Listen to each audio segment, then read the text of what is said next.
Welcome to the Chronically Awesome podcast with me, Katie Rose, recording my thoughts and realizations about the mind, the body, and all things woo-woo, looking at life through the lens of spirituality, and sharing things I believe should be taught to everyone so we can begin to heal the next generations, healing traumas, transcending the ego, and living an empowered, soul-led life of pure awesomeness. Hello my loves and welcome back. So I have not been around for a month or two. There is a reason for that, and this is what this episode will be kind of going over because I feel like I need to share it. But before I do, I just want to let you know that there are trigger warnings to this episode. I will be talking about depression and suicidal thoughts. So I want you to really check in with yourself first to see if this is even something you want to listen to, because you will know yourself if this is something that calls to you or whether you should maybe skip it and come back maybe another day, and really just listen to what feels right for you. Okay, so as I'm sure you have gathered, I have not been in a very good place. I really struggled. I have been really struggling. Not for like about 3 weeks now, maybe even a month. I find time I lose track of time all the time. So I'm not even sure when things necessarily changed, but I've been okay. I've been back working for, it must be a month or so now. But I didn't feel ready to necessarily share it. And there was a moment that I had one day when I was seeing something, again, social media, how we post everything. And we're like, everything's good, everything's positive, look at me doing this, I'm able to do that. And I'm guilty of this as well. And this is why I wanted to share this with you, because it's not always good and it's not always easy. And there are times when something comes in and like trips you up and you fall face first and you think, what the hell is going on? And that has been where I have been kind of living from for a while there. There was a good 2 months, and there was 1 week specifically that had me on the floor, that had me in a place not that I hadn't been before, but in a way that I hadn't experienced it before. And the reason I want to share this is because when I came back onto social media, I did share, that I wasn't doing well. I was looking after my mental health. I came off of social media entirely, and that is my survival mechanism, by the way. That if I am not doing well, if I am struggling, I will come off of social media entirely. I disappear is what I do. And it's not just social media. I do it with my friends. I do it with everyone. I just completely and utterly disappear. I don't want to talk to anyone. I just don't want to engage. I'm just surviving each and every day. That's my only focus. So the way that I have crafted that in the past is by disappearing, and it's just been my coping mechanism to be able to survive, to be able to get through the days. And this experience of depression this time round, it had been coming on for a while. So you know, like you do, don't deny it. You know when something is kind of brewing. You know when you're avoiding things. Like there's a niggle, that niggle, the little whisper within that is like, there's something here, there's something that needs facing. And I was like, nope, not doing it, because I knew subconsciously what it was. There was little bits coming up to the conscious mind. There was little indications in how my body would tense up when somebody would bring up this specific subject in my coaching sessions and things like that. And I'm like, interesting, but I'm avoiding. We're not going into that. We'll just put that to the side. And so I was registering all these little things, but I was never addressing any of it. So I was just plodding along, carrying on, until I started my part-time job where I work with older people, and they had me looking at life just like in different ways, but also in ways. So they would we share stories when I talk with them and stuff, and they tell me about all these places that they've traveled to, and things that they've seen, things that they have accomplished. Or there's also this sort of confidence that they have in just not giving a shit as well. They're like, well, why does it matter? And then I'm like, yeah, why does it matter? Like, why am I so fixated on being so worried and fearful of what other people think, even though it's not necessarily consciously that I'm doing it half the time, it's subconscious. But I am fully aware that that's always been a thing for me, and it's been something I've been working on for feels like forever. And I'm doing better than I was, but there was still a big part that was looming and was dictating my life. So spending time with these older people basically triggered the shit out of me. That's what happened. Okay.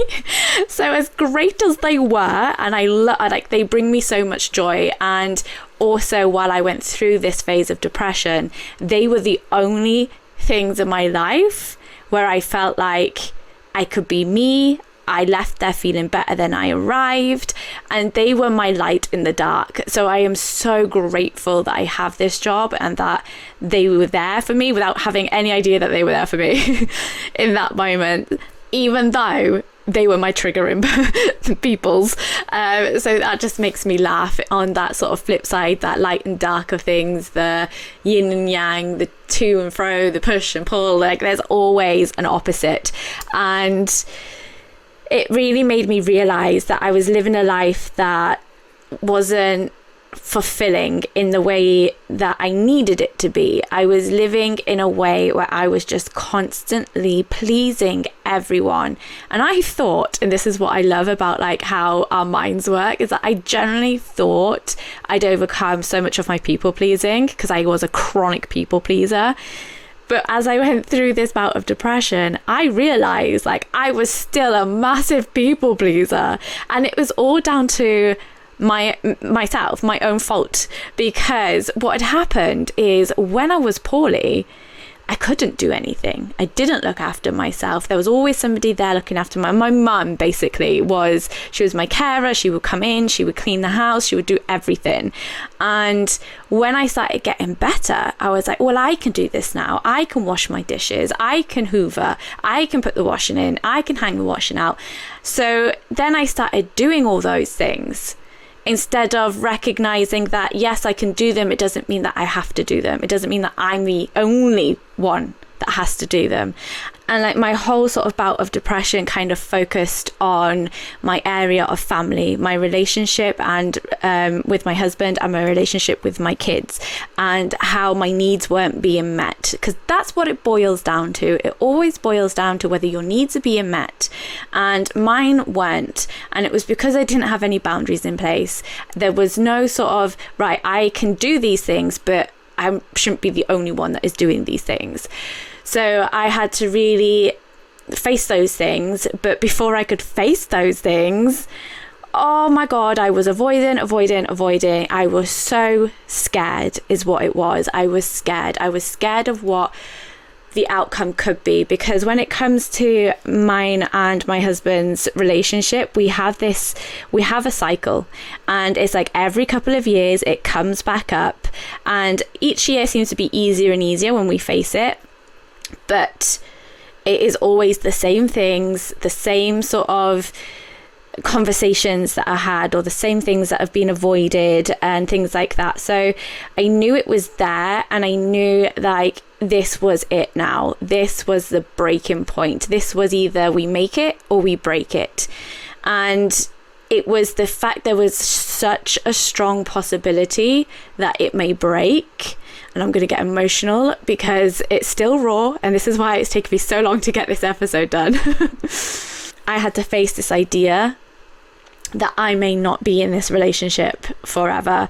There was a possibility that this was going to come to an end for my own mental health and my own well-being. And I didn't want to face that, because my ego mind was so generous in presenting every possibility of what ifs that it became too much. And there was so many bad what ifs, and I never really thought of what the outcome of a positive what if was, that it just took everything from me. Of what if it doesn't last? What if I have to find somewhere else to live? What if my kids can't forgive me? What if I cause them more pain than what they've been through already? What if I cause my husband more pain than what he's been through already? Having this realization at one point as well that the reason I didn't want to face this as well was because he has stuck with me through so much, through chronic illness, so much that I went through, and he stayed with me, and I felt that I owed him, that I couldn't possibly think of leaving because of everything that he stuck by me with. How dare I? What a bad person that I am to even consider such a thing. So admitting that to myself, oh, that was so hard. Just that one little nugget of information that I ran from everything else that was underlying and connected with that feeling of owing him. And that was the point where everything just started to get harder and harder, and it happened over months. Like I knew I could, like I said, you just know it's there, but you just don't want to face it because you're protecting yourself. The ego is protecting you. It's like, okay, we're going to lock that back away. That invoked way too much emotion that you clearly aren't able to deal with. So it just locks it away until eventually it has to come out, and it will come out in whatever way it needs to be able to be faced. And for me, it was to then be triggered by these older people and realizing I'm not happy, and admitting that to myself, that I'm not having my needs met, that I'm feeling emotionally not necessarily neglected, but I'm not saying what my emotional needs are for them to even be met, because I'm just going about my day doing everything for everyone. I'm not even aware what my emotional needs are at that point. So then came this spiral, and I started to really feel it, and I started to struggle, and I started to feel like I was disengaging from life. I was pulling away from social media, from doing any work whatsoever. I just felt like I hated my business. I just didn't want to do anything. It was just all too hard. Nobody was interested, is what I was telling myself. And what's the point in putting all this work in when nothing ever comes out of anything that I put all my effort into, giving everything that I've got, and then nothing evolves from it? And it's such a victim mentality of thinking in that way as well. And it's funny because I've had a lot of realizations since then in many different ways in my business, but it was just like I was just so stuck in this loop and this story of not being good enough, of not getting the things that I want, but yet was I actually trying? Consciously thinking I am, subconsciously absolutely not. So it just does make me laugh in some ways, in the way that we even work, just in general. Just it makes me laugh now, but fuck me, it was hard. Like I can't even put into words the depression that I fell into, and it was scarier this time around than any other time I've experienced depression. And bear in mind, I have experienced depression many a time in the past. It was like a constant thing living with a chronic illness. It was like always feeling depressed, really. It was always there. It was always underlying. It was just kind of like being tugged along with me throughout my life back then. But after having a couple of years without any sort of depression, this felt like being hit with a ton of fucking bricks and being so overwhelmed that I had no clue as to how I was supposed to handle this anymore. And the weirdest part was how conscious I was of everything that was happening. Whereas previously with a chronic illness, you've got so many other symptoms going on, and you've got brain fog, and there's just this constant chaos and this constant hum of depression and not wanting to be here and being fed up and being just done with everything, that you're not consciously aware that you're even thinking a lot of that stuff at that time. And then this time round, it was like I was so aware of those crippling thoughts, those negative thoughts, demoralizing thoughts, those thoughts that really pulled me down to like the deepest depths. And that was scary, and probably the scariest experience that I have had in maybe even possibly ever, because of how aware I was. It was like, it was crisp, it was clear, I could hear every single word that I was being like said in my head. But then I would also have this other voice that was like, you've got this. And this has always been my inner voice. It's got me through everything in life. It's like, you've got this, you're going to be fine. But there were times where it did disappear, and I'd have quite a while without hearing it again. So then I was being pulled down into those darker parts of myself. And those are some scary places to be, guys. When you start getting pulled into those darker elements of yourself and you can't see, not necessarily, you feel like you can't see the light, even though I know that it's always there. But when you're in it, you're like, it is not there. And you just can't see it because your mind won't let you see it because you're used to where you are now. So all this was happening and it was leading down, and I was normally I would escape into Netflix. That's always been my go-to, escape into a film, into fantasy, something where I can just escape from my reality and just be in something else. But what I was finding is my kids were always around, they were always watching TV and things, and I was like, I'm not going to have the space that I need to be able to escape. And also I was feeling so overwhelmed. This is what got me to this place as well, is that it was just complete overwhelm. Just this constant, like, having to sort the kids out, do this and do that, and sort the house out and be a wife and do this and do that. And it was just this always something, and it just felt so big and so much that I couldn't even break it down. And I've always been quite good when I started my healing journey. I've always been good at setting time aside, journaling things out, being able to ask myself questions to figure things out. But it was like I couldn't even give myself that because I felt like I didn't have the time.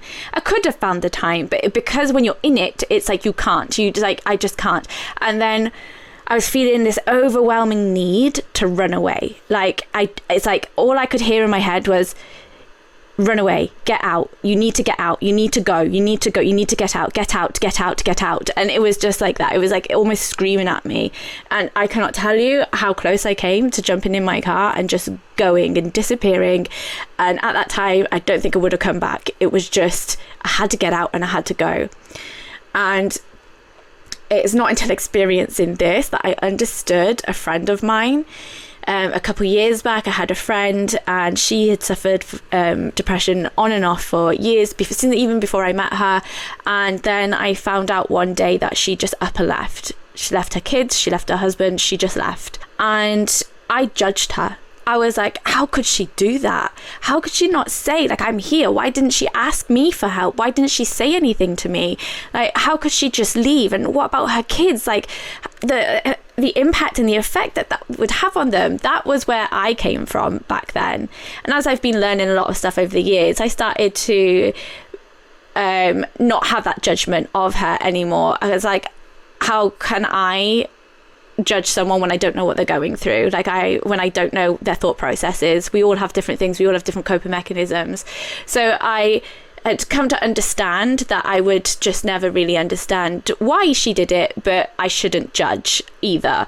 Until now, of fully experiencing that overwhelming feeling, that pull, that tug to just run, get away, get out. And now I'm like, I understand you. I understand that moment and that choice that you made now. So that was an interesting realization to have while going through all this. But the changing part for me, the part that's hard to talk about, is the next part. This part is the worst week. This is the bit where I was like, shit, this is the scariest place I've been in. And what happened is before this week, I had been escaping into books. I found books, good old TikTok, found myself on Book Talk, and I found these sort of fantasy books that were recommended on there. And I was like, yes, there's like fairies, there's smut, there's all of this sort of chaos and these powers. And I love everything to do with all that sort of stuff. And so I ended up reading like 14 books in 1 month. Bearing in mind, I think the most I've ever read in a year is about 4 books. Like, I've done 14 in a month. Because when I escaped into it, it was safe to be there. I wasn't in my reality, I was somewhere else, and I could just embrace these characters. I could embrace these feelings that they had. And when I closed the book, everything came crashing back.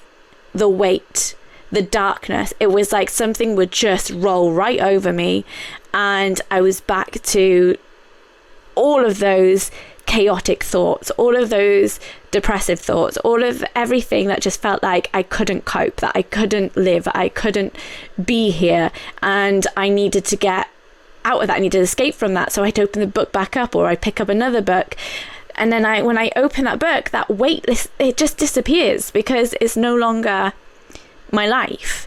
And it also happens because we don't know the difference between reality and imagination. So your brain doesn't understand the difference. So when you're reading a book and you're escaping into that, it's like, oh, this is my reality right now. But then when you close the book and you're back to just you and your thoughts, oh no, actually this is my reality now. So it doesn't know the difference. So coming back to my week of hell, I had gone to the bath. So, I'd put that book down. I'd gone to the bath, and I was in there, and I was just like it was like wave after wave after wave of these thoughts telling me that I'm not good enough. Why am I here? And just constant everything being hit at me all at once. And I was like, shit, this is scary.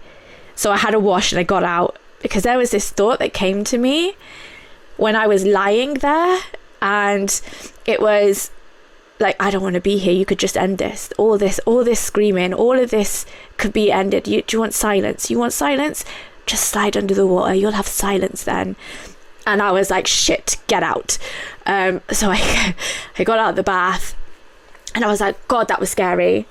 And then I went back into escaping into my books and just doing everything that I had to live, take the kids to school, make dinner, that's it. And it was like shit dinner as well, things out the freezer. I wasn't making any decent meals whatsoever, so I wasn't looking after my body either.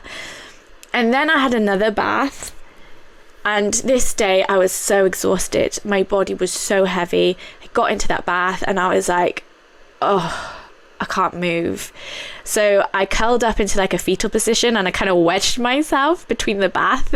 And then I was just lying there curled up, and I was crying. And it's not like hysterical crying, just like sobbing my heart out, just sobbing, and just tears just never ending. It just felt like endless tears.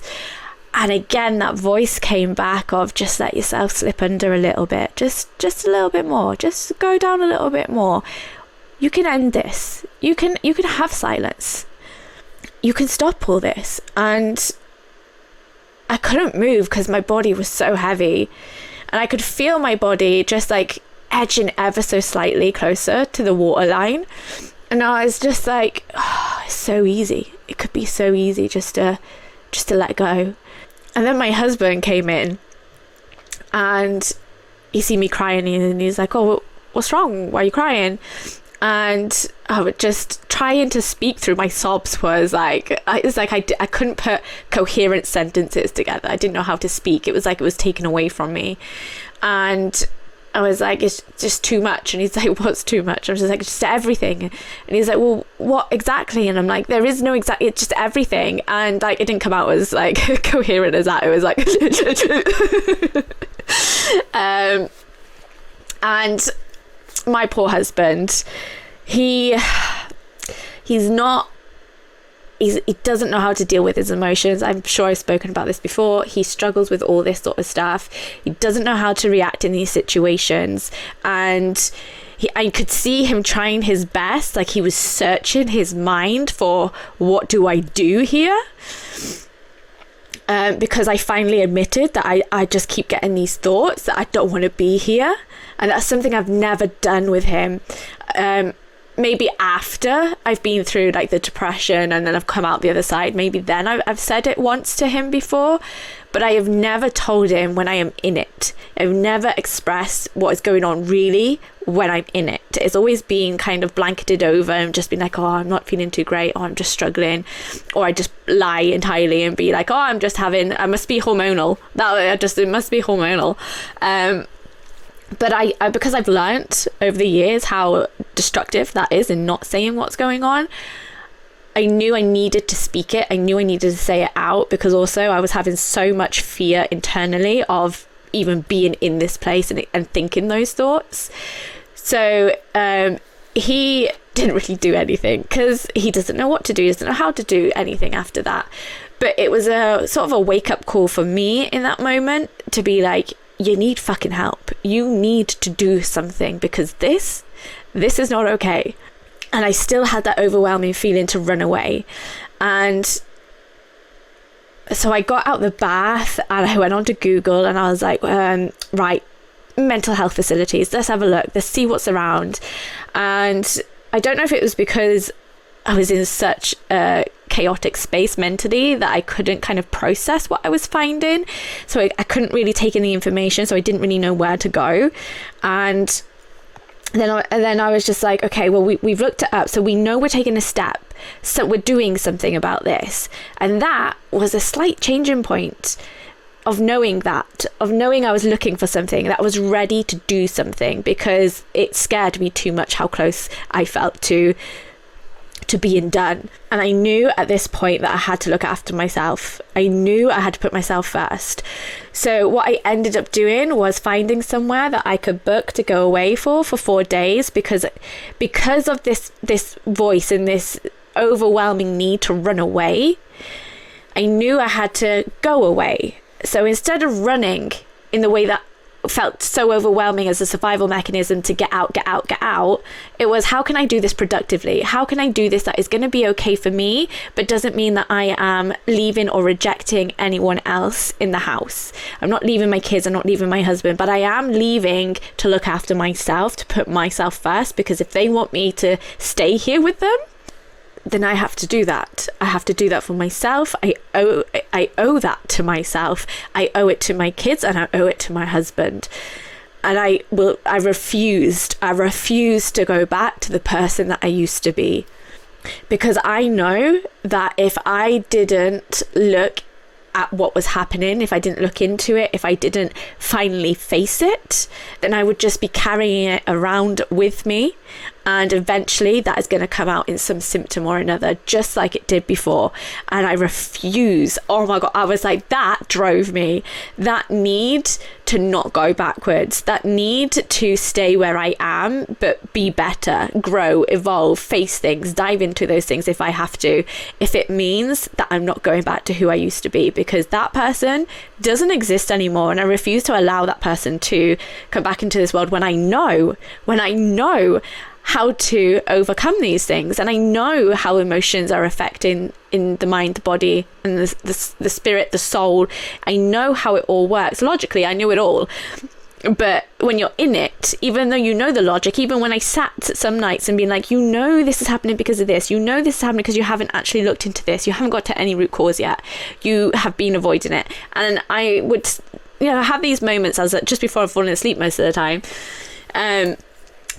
so I knew it, but I wasn't doing anything about it. And I was ready then. I was ready to then do something about it. And the way that I could come up with that would suit me best, to feel like I am going away from the house, from the kids, from my husband, and being on my own, knowing I'm coming back in 4 days, so I'm not leaving. I have a friend, my wifey, Sally Moo. She knew I wasn't doing well. She seen that I wasn't on social media. She messaged, and I was like, yep, not good. She's like, oh, do you want to chat? I'm like, no, I don't. Because when I pull away from everyone, the last thing that I want to do is talk to someone, because I know when I start talking to someone, then I start to actually express what's going on, and when I do that, then truth comes out, and then I would have to face whatever truth came out, and then I wasn't ready for that. So I wouldn't speak to her.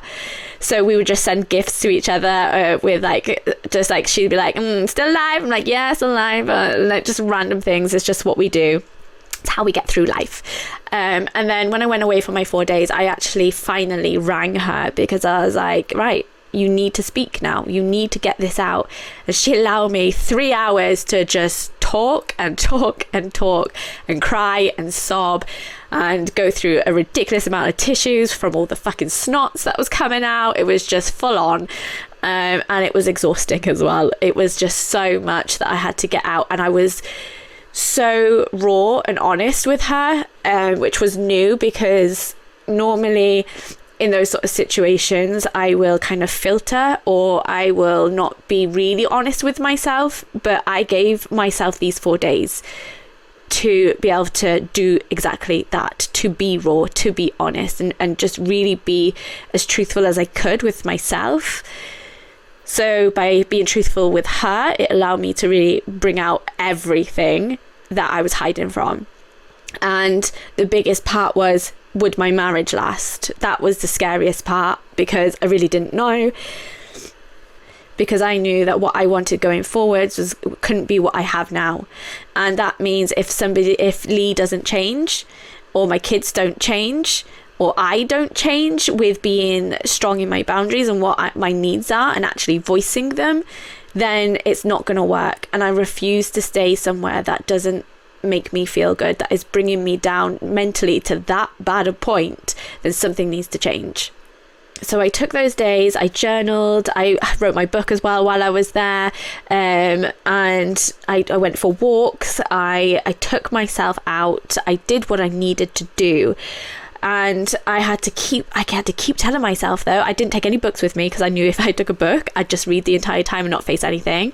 But also I had to keep telling myself not to turn the TV on, because again, I would have just escaped into Netflix. Although the day where I spoke to Sally and I was like exhausted, I did put the TV on that day for a bit. But only after I took myself out for a walk and spent a couple of hours outside, then I came back, and then I did watch some TV that day. And then I was like, right, no more, turn it off, no more, you're not allowed that now, because you're here for a reason. You haven't paid to stay somewhere just to do fuck all. You have paid to stay here for your own mental health, so fucking do it. So I had to really be strong with myself in that way, and really show up for myself in that way.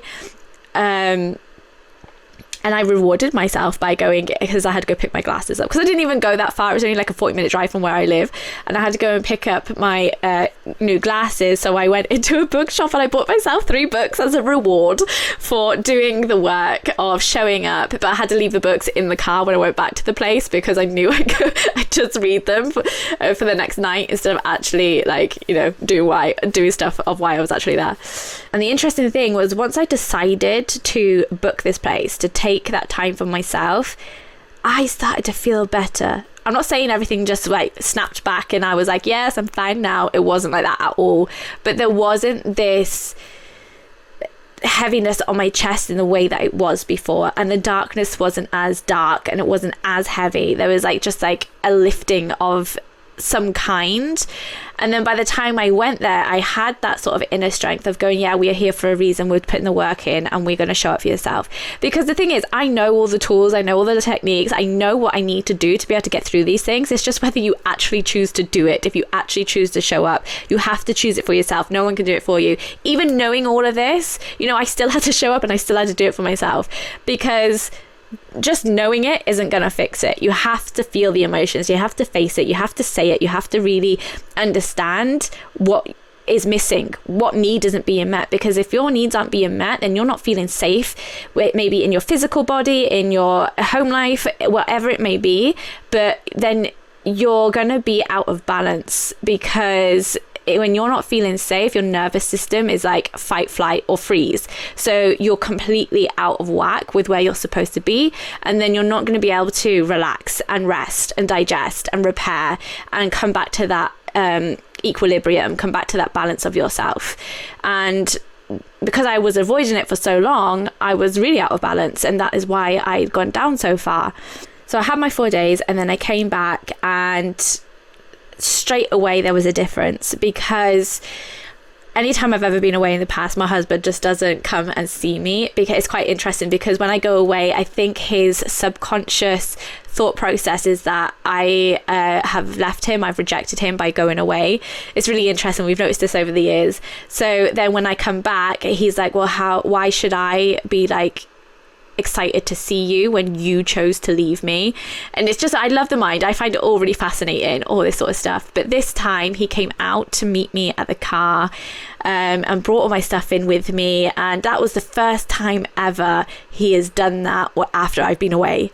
So that in itself was like a relief. It was like, okay, I did the right thing going away, but also maybe he's had some time to think about things as well. And then over the next few days, you know, he was really trying, he was showing up, he was listening to what I had to say. And this was it. I had to let him know exactly where I was, what I was thinking. I had to really let him know what I discovered for myself. Like, you know, I've been doing too much. I need help around the house. And it's asking for help. It's always been a really hard thing for me to do. Even when I was poorly, even when like I couldn't walk properly, I'd be like, no, I'm fine. If someone offered to help, it was just an automatic response system. So asking for help has always been a really hard one for me to do. So learning to ask him to help me and being really honest and really, I have to be really straight with him. I've learned that over the years, for him to really understand that I mean what I'm saying and that I'm not joking around and that this is serious. But also with my kids, we've put back into place the sort of this app that we had, and it's like we've put chores on there. They get certain points for each chore. When they hit 500 points, they get £5, and we've put that back into place. So then they're helping around the house, and the weight that got lifted off of me when I felt like I was being appreciated, when I felt like I didn't have the whole world on my shoulders, like I was the only person like getting anybody through their days. That's what I felt like. I felt like I was the only person that could get them up, get them dressed, get them to school, get the house sorted, get the house cleaned, take the dog out, look after the dog, and everything else. It just felt like everything was on me, and now it's like equally dispersed between everyone, and it's still going now. It's still working. Occasionally I might have to have a little chat with Lee and saying like, I've noticed this week, so could you help me with that?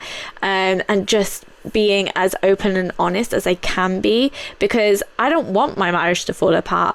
I love Lee, like probably a bit too much sometimes, I think. And I also won't stay in a relationship if I feel like it's not beneficial for both of us. Like if I don't want him to feel like I'm annoying him, that I'm this and I'm that, and it's everything is hard work and all we do is bicker and row. Well, I don't want to feel like that either about him. So it's about really being honest, I think, in a relationship, as honest as you can be. You know, marriage is hard. Marriages aren't perfect either. Even when you've been together, so me and Lee have been together like 15 years now. We are very different people now to who we were when we first met each other. We've both grown, we've both evolved in different ways, and you can't live in the same way that maybe you used to live if you want to still be together when both of you are growing and evolving. You have to have those conversations and say, right, I've changed now, so my needs are different. I need them met in a different way, and vice versa. But for me, the most frustrating thing, I think, is that I can speak these things out now. I never used to be able to. So me and Lee just never spoke about anything before. But now I'm aware of my emotions. My emotional intelligence has definitely gone up. But for him, his hasn't so much. So it's really hard for him to express his emotions and his feelings.